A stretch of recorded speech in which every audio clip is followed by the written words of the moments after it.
Getting here with the core coach Pat Trewin. Week 9 already upon us as Waterloo East will come to town this week. Looking back at last week, coach, 28-7 loss to Western Dubuque, the number 2 team in Class 4A. Looking at the stat sheet from that game, seemingly they were everything as advertised. Fair to say. Yeah, very good ball club. Their offensive line,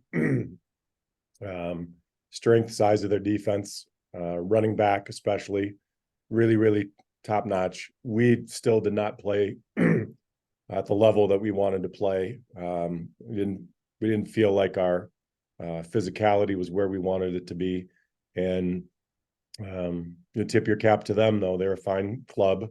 They had a few stunts that we did not pick up very well offensively, but you're facing the number 2 team in the state. You got to go out and make plays, and we didn't make enough plays on offense. We didn't really move the ball till the last drive. And looking at what you didn't do independent of your opponent, what are the things from last Friday night that you need to smooth out the rough edges from? Well, the main thing is, just have incredible intensity in our blocking. We've just got to, and then also be able to pick up blitzing linebackers or backers that trigger to the run play. And we made mistakes in that area, and we hadn't made those mistakes very often. And we've got to be able to keep our eyes up, communicate with each other, and be able to pick up some stunts. We're working on that. We're going to see what we can do with it. They're a fine ball club. Who knows? Maybe they are the best team in the state. I'm not sure yet. We'll see how the playoffs play out. When dealing with stunts and blitzing linebackers from an offensive line perspective, is it just basically a communication issue? Is there some technique involved with that?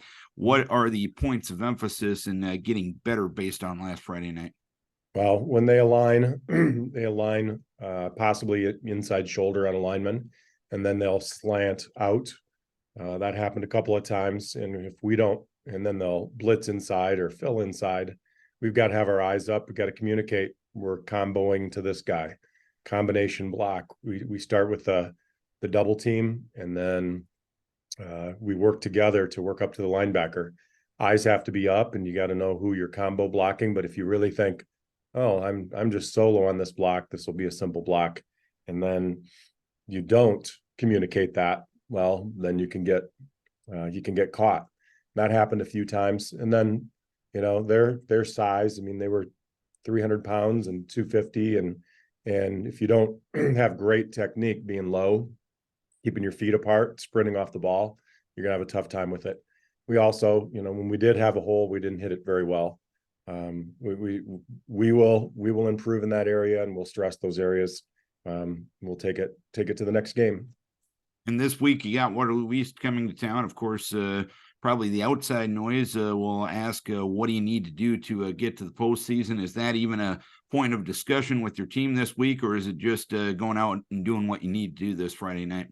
Well, we've talked about it. The kids are curious. We saw the RPI polls yesterday, and we make a comment because, we're going to treat this week like we're going to be in the playoffs, and we got to win the ball game to be in the playoffs. We got to do our part.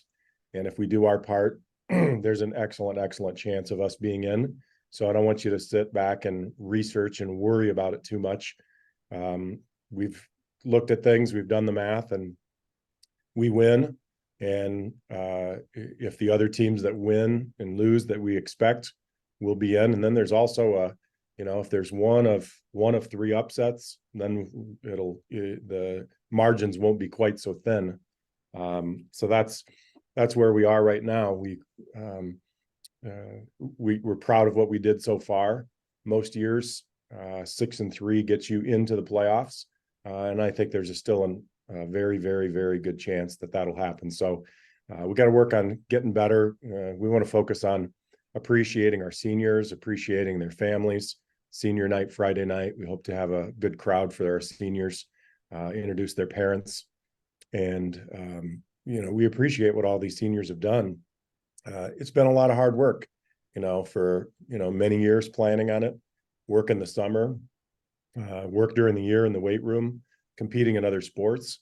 All those things have contributed to this. And this is a group of seniors that really cares about each other, and they're a group of really, really good human beings. So we appreciate what they've done. And then we appreciate everybody who's contributed, especially those senior parents who've supported their kids. And Waterloo East is your opponent this week. I know their record is what it is, but they've seemingly put up some decent amount of points from time to time every now and then this year. What challenges do they present?